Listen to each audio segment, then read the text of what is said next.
Hey guys, I hope you enjoy this week's sermon. If you're interested in getting connected here more at the sanctuary, you can visit us at our website at tscwest.org, or you can check us out on YouTube, Instagram, Facebook, all of the things. I hope you enjoy this message. So to start off, if you're a cinephile like me, I just realized I need to preface that. That means you like movies, not sinning all the time. If you like movies, you probably have a favorite movie, but usually it's based on genres. So you typically have like your fantasy or drama or like cop drama or a sports film. How many of you have like a favorite sports movie? So if you're like me and you agree with ESPN, I think that Rudy is the greatest sports movie of all time. Of all time. Now, Rudy. Yeah, if you've seen it, you know. And I'm about to ruin it all for you simply because you've had 30 years to watch it. Came out in 1993. Now, the movie Rudy is about a young man named Rudy Ruettiger. And Rudy was this tiny, just kind of wiry kid who grew up wanting to play football for Notre Dame more than anything. He was a Catholic kid who just wanted to play Notre Dame football. Here's the problem. He was only 5'6" and weighed a whopping 167 pounds. And the best part of this movie is Rudy is played by none other than Samwise Gamgee. Which is Sean Astin. If you know me, you know I love Lord of the Rings, so I had to throw that in there. But the point is that Rudy never should have even been on a football team given his size and weight. And yet he tries out for the University of Notre Dame, and after tremendous effort and an unstoppable drive to never quit, he makes the scout team. Now, the scout team did not play in games at all. They helped the varsity team practice their games. And throughout the movie, you watch as Rudy is beat down, ostracized, made fun of, and belittled for his size and his weight. But eventually, he comes to earn the respect of his teammates and coaches. Now, the denouement of the ending of the movie is just really, really powerful. It's the part that everybody loves. And the crowd starts chanting for them to put Rudy into the game in the final game against Georgia Tech. Now, here's the thing. Notre Dame had already been manhandling Georgia Tech. They were just giving them an absolute whopping beatdown. And so the coaches are like, yeah, we'll put Rudy in. We're already killing him. And in the final moment of this game, Rudy sacks the quarterback. The final play of the game, sacks Georgia Tech's quarterback. The crowd goes insane. His teammates lose his mind, and they hoist him up and carry him off. And he's the first player in Notre Dame history to ever receive that honor and be carried off the field. Now, here's the thing about Rudy. Rudy did not go on to play professional football, as you can probably tell. He would have gotten absolutely creamed in the NFL, right? I think like most like average players are like 250 pounds and like 6 foot or something. So he would have just gotten dominated there. But here's the thing. Rudy's underdog story resonates deeply with us. That's why it's considered one of the top sports films of all time. And don't we all love like a good underdog story in a movie? Like, think about it. The Karate Kid. We love that. Rocky. Yeah, there you go. I love Rocky. King Leonidas in the 300 at the gates of Thermopylae, right? We love a good underdog story. David and Goliath. In fact, we love it the best when it's a sports team, right? Like during March Madness, you have the David and Goliath stuff. And then in the Super Bowl, when the underdog who's not supposed to win wins the Super Bowl and everybody loses their mind. We love a good underdog story. We love to root for the underdog. And that is precisely the point of the genealogy that we just read that made your eyes bleed. And so for most of my life, when they would read that and it's like so-and-so begat so-and-so begat so-and-so, like I would just glaze over and be like, I can't even pronounce half these names. I don't even know what they're talking about.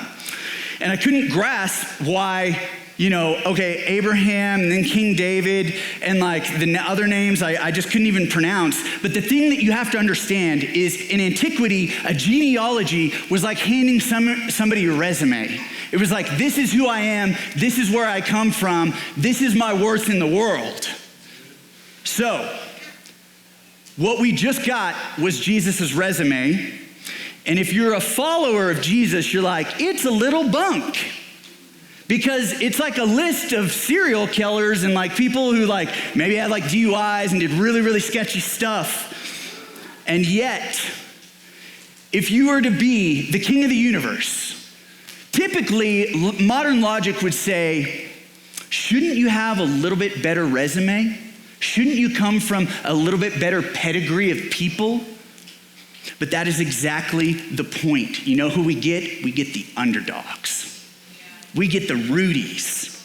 And Jesus' resume is filled with complete and utter moral failures, racial outsiders, kings, peasants, nobodies, and guess what? Women. Women. Now, this is why that's so breathtaking. Women were never included in genealogies back then, because they were seen more as property. In fact, if you want to know how calloused they were towards women during that area, Jewish tradition has a prayer where Pharisees and Sadducees would pray, I thank you, God, that I am not a Gentile, a slave, or a woman. So, we got women listed in the genealogy, and the best part, they're all plagued with scandal too. It's great. So the first thing we look at, we have Tamar. And Tamar tricked her father-in-law, Judah, into sleeping with her when she dressed up like a prostitute. Now here's the funny part. You go on a little bit further and you get Rahab, and Rahab actually was a prostitute. Ruth was a Rachel outsider. She was a Moabite who married a Jew, which was seen as scandalous back then. And Bathsheba isn't even named. Instead, they just named the scandal. They're like, oh yeah, the wife of Uriah. You know that guy that like David like kind of forced like to be dead and forced himself on her? Yeah, that one. And then the last one we get Mary, right?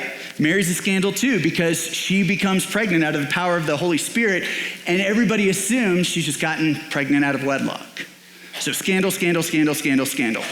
And that's just the women. Now, if we get to the men are real jacked up, right?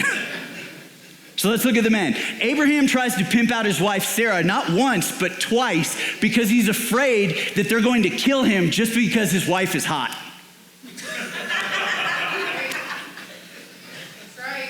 Jacob is a deceiver and a thief. Judah helps sell his upstanding brother Joseph into slavery and then later commits incest with his sister Tamar. And then Manasseh turns out to be the most evil and corrupt king they've ever had in all of Israel. And he's listed in the genealogy. And then there's like other names. Like you heard Derek, he's like, I don't even know how to pronounce this one. Like who the heck is like Matan and Eleazar? Like we know nothing about them. Like the latter half of the genealogy of Jesus reads like a who's who of nobodies. And an old mentor once told me that the genealogy of Jesus is precisely the point of Christmas. His point was that in modernity, we love to compare ourselves to scoundrels.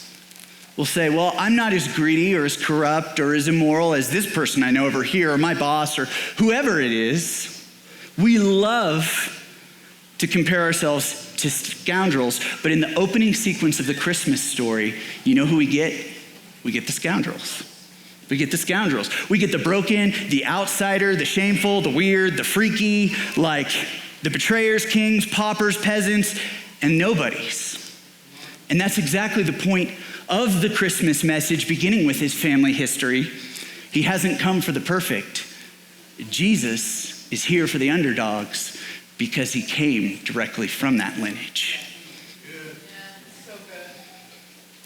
Now, if you're thinking like, oh, well, of course that makes sense, like, you know, Jesus coming from, like, but what does the genealogy have to do with today's theme of joy? And boy, oh boy, do I have like a Christmas Easter egg for you.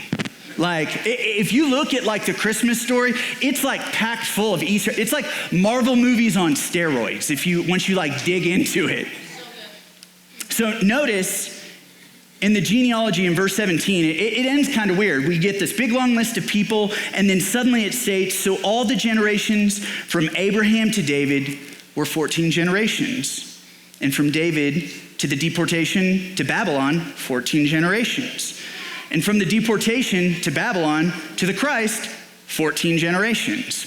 And so one year I was teaching on Advent with my small group, and we were reading through this passage. We were going through like the whole Christmas story. And one of the guys looks at me and he goes, hey man, what's up with like the whole 14 generations thing?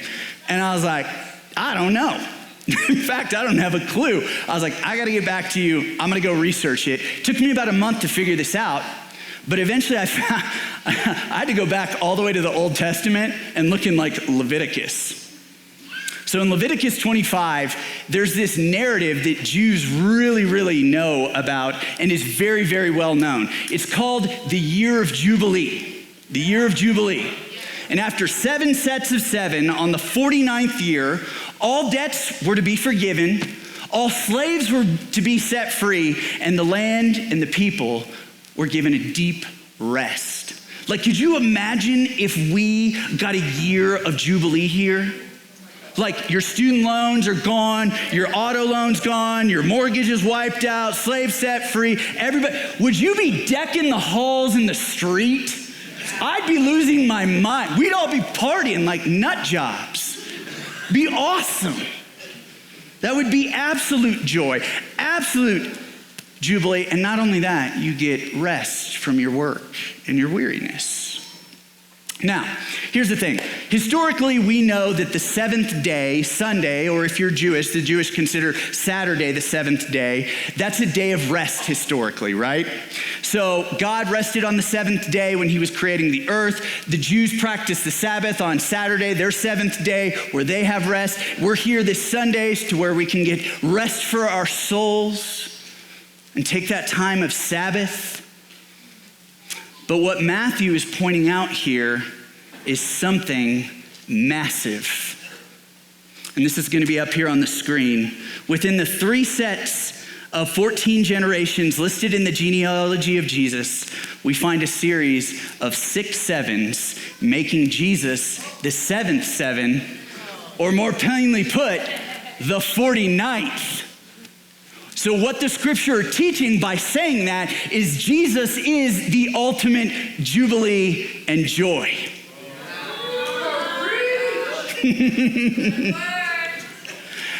You have to think, how intentional was God to go, oh, I'm going to put some Easter eggs in this story and Jesus is going to be the ultimate jubilee. So I'm going to do a little bit of math and we'll let these people math it out. So the point of Jesus' family tree and the generations between them proves that the Messiah comes for the underdogs, but Jubilee proves that the Messiah came for the underdogs.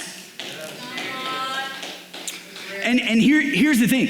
Jesus doesn't just share the underdog stories. He brings the ultimate Jubilee reversal, like the ultimate underdog reversal. Not shame and condemnation for the underdog, but that reversal, joy, hope, Jubilee. Remember in Leviticus, that you have to think about this. Think about the year of Jubilee. The indebted, forgiven, right? The enslaved, released. The displaced, restored.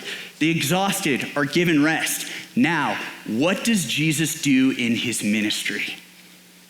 Does he not do all those very things? Those that are shamed, forgiven. Those that are indebted, set free. Those that are broken, restored. The very ministry of Jesus shows the Jubilee themes. The Jubilee themes. And so when we look at the genealogy of Jesus, that's the exact set of people making up Jesus' family.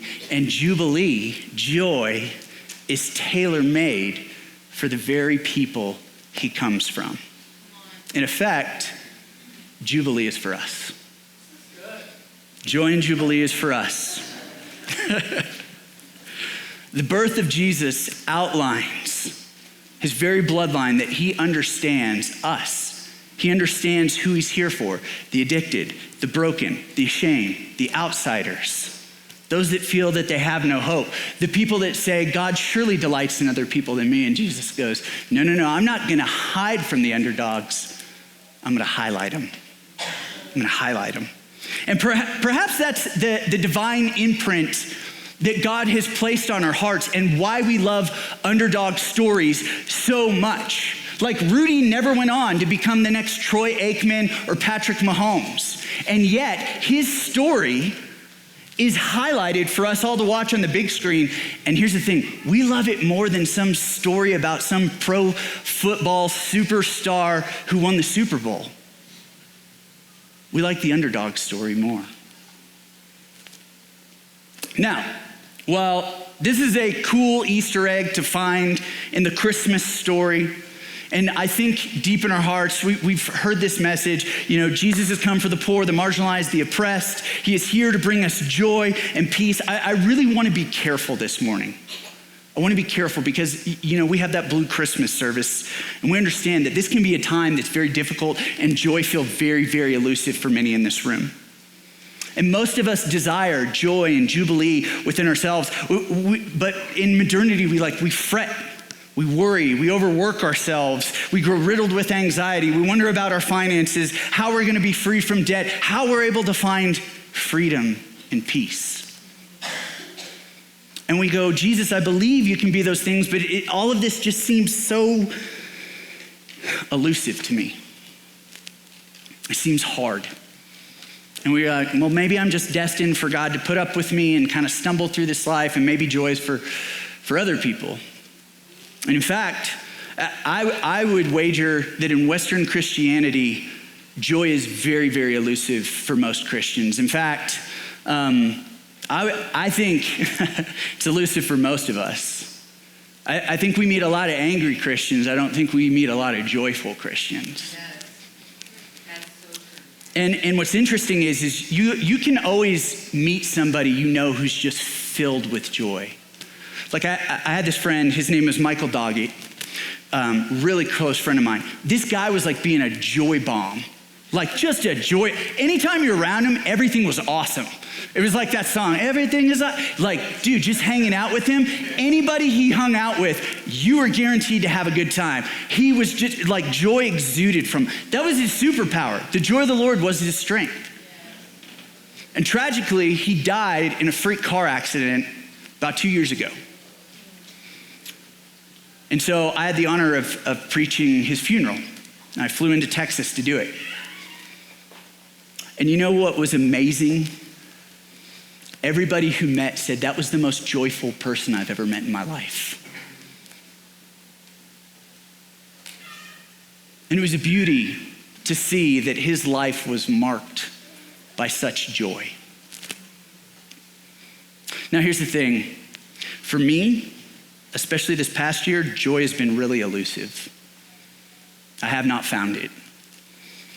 And do you guys know what I mean by joy? I guess I should explain that. Like joy is this deep, indwelling, like sense just that overflows despite circumstances. Like happiness is based on circumstances. Like there's not a single call that any of us can get today that will not steal our happiness. But joy is like something deep in the bones that says, like, despite the circumstances around me, this will flood out of it because I know. Amen.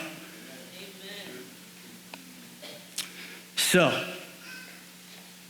for me, that joy has been very elusive. And the reason why is that, like, just straight up with you, like, I'm a people pleaser, borderline workaholic. I'm a type A personality that can just white knuckle stuff. Like, while I was in the military, I used to chew tobacco, and then one day I was like, I'm gonna quit. And I just quit cold turkey. Like, I really believe, like, I have a friend, his name's Jocko, some of you guys know him. He has this saying called discipline equals freedom. And I'm like, yes, discipline equals freedom, let's go. But you cannot discipline yourself to find joy. You cannot. Instead, here's what I will do. I will try harder to earn peace and rest, but it doesn't work that way, does it? It doesn't. Now, every January, I take the entire month to pray and fast and ask God what he has for me that year, maybe a theme.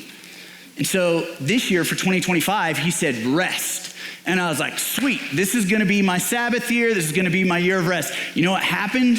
It's my busiest year ever. And I was like, what the heck, God? And isn't it funny how you get a word from God and oftentimes you like misinterpret it?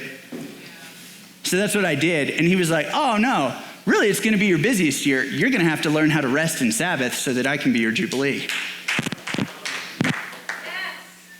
And if I'm honest, I have not done this well. In fact, I suck at it. And let me tell you why. A friend of mine is a former Delta Force operator who got involved in mental health, and he came up with this theory where he discovered that a lot of military veterans actually have a chaos addiction. Because we are taught to thrive under extreme and intense circumstances, and when we're in those circumstances, we're totally calm. He actually calls it LTSD, lack of traumatic stress disorder. So when we get home, here's what we'll do. We will create chaos. We will create chaos just so we can get that sense of calm. It's why we'll turn to addiction, people-pleasing, destructive relationships, or anything that will keep our mind from the calm and the silence. And so that's what I do. I can't sit still. My wife will make fun of me. She's like, you can't even sit still on the couch. You always got a project to do. I'm always meeting with somebody. I'm always pouring out. I have this chaotic lifestyle where I'm always busy, and I'm always going 100 miles an hour until I burn out. And I always try to earn favor. Is it any wonder why joy is elusive for me? Is it any wonder why joy is elusive for many in our society? Because we do the same things. We just run 1,000,000 miles per hour until we hit that wall. And we go, where's the joy that I'm promised? And it's so often completely wrapped up in what we do or produce. Our joy is dependent on how curated our feeds are and how we look to everybody else, how we perform at work. And so this is why many Christians like me, we lack joy. We've learned to believe the gospel in our heads, but we don't believe Jubilee in our bones. We are still trying to earn a right standing or take control over our circumstances because we can't possibly believe that God would give us rest and that he will provide the joy and the rest we need if we just slow down. And so this has been a very hard lesson for me. Like God literally this month has just been having to shut me down. He's like, I'm gonna shut you down, dude. You're done. And he said, you can either trust me or you can just keep killing yourself doing this. And bit by bit, I'm learning to enter his joy. This has been a hard process. I tried starting this December 1, and I'm just finally little steps here and there. And I'm trying to understand a very simple truth that God is teaching me through this process, that he loves me, he's going to provide for me, he's going to take care of all my needs if I'll just slow down. And here's the thing, he's like, Ben, you don't need people to like you. I like you.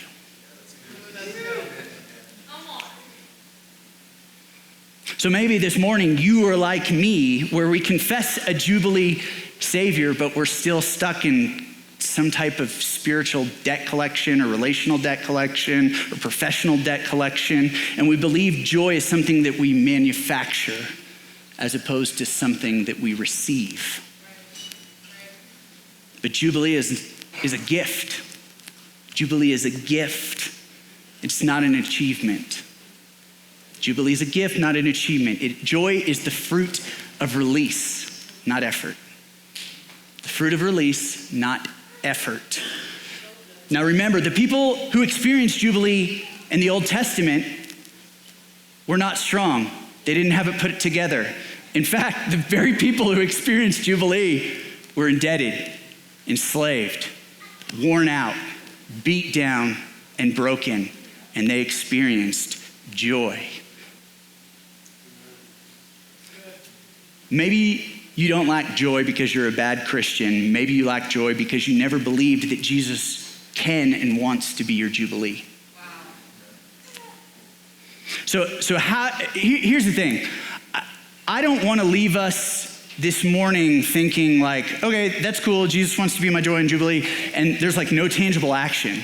Because I'm like, again, you can't just manufacture joy. Like, how do we go about doing this and taking proactive steps in our life to where we can experience God's rest and his joy? And so as I was studying this, if this is already punching you in the feels, I've got 5 steps for you to take, and these are going to be up here on the screen. So number 1, how do we practically do this? Number 1, we rehearse the truth of Jubilee over our lives. We rehearse the truth of Jubilee over our lives. If you have ever wondered why like I hammer on the gospel, like it's kind of become a joke, like in the staff meetings and everything, they're like, Sledge is always gonna revert back to the gospel. And I'm like, yeah, you wanna know why I do that? Because we forget. Like we all forget. I forget it daily. I forget the gospel nonstop day. I forget the good news. So Jubilee, joy, or the gospel is something that we just remind ourselves. We can remind ourselves of the following. My debt has been canceled. My slavery has been broken. My identity has been restored. And my rest has been purchased. That's the gospel. Remind yourselves of this daily because joy grows where Jubilee is believed. Joy grows where Jubilee is believed. Number 2, let Jesus' genealogy preach to your shame. Let Jesus' genealogy preach to your shame. Every time you feel unworthy this holiday season or just in general, I want you to do this. I want you to go back to that long list of all the people you read and then go, if there's room for them, there's room for me. Let that preach to your shame and say, I am worthy, loved, accepted, and not just tolerated, but liked. And he's rooting for me as the underdog. Number 3, trade spiritual striving for spiritual receiving. Now, I'm going to be honest. If you are a type A personality like me, this is going to be really difficult. Okay? If you're the white knuckle change dude like me, this is going to be really hard because we have this habit of reverting back to our prior processes where we try and earn and do and we don't rest. But Jesus' invitation is not come to me, all who have performed well. It's come to me, all of you who are weary and heavy laden, and I will give you rest. I will give you rest. So if you're tired and heavy laden like me this morning, the invitation to find joy is through rest. Maybe you do like I do and just try and be for the end of December. You take that time just to be, where you stop producing and earning.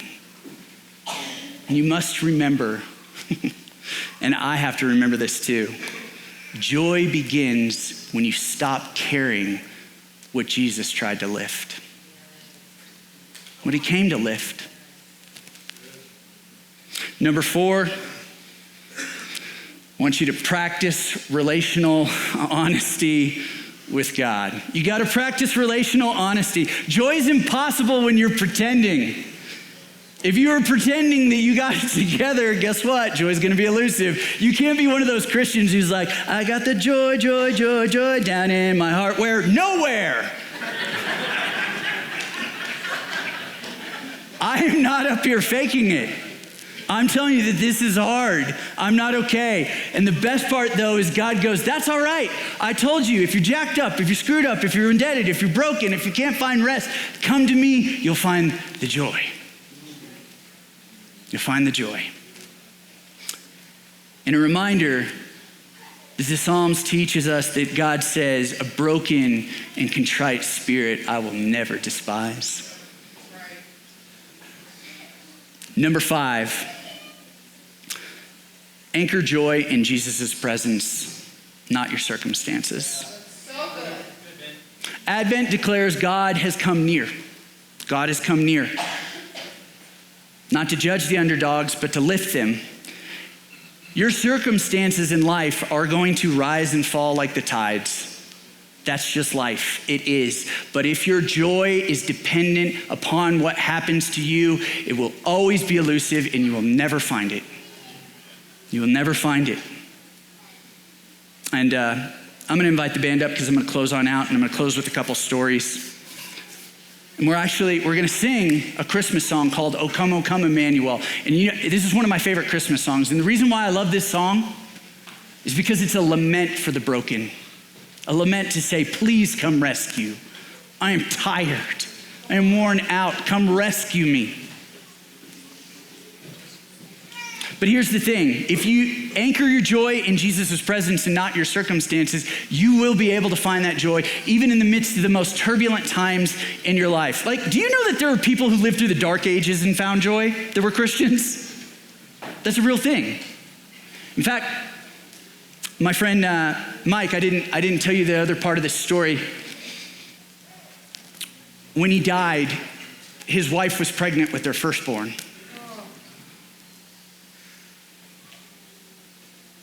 So you have a little girl now growing up without her dad. And he had started this restaurant brew pub, and things were going really well, taking out loans, and then she gets hit with all that.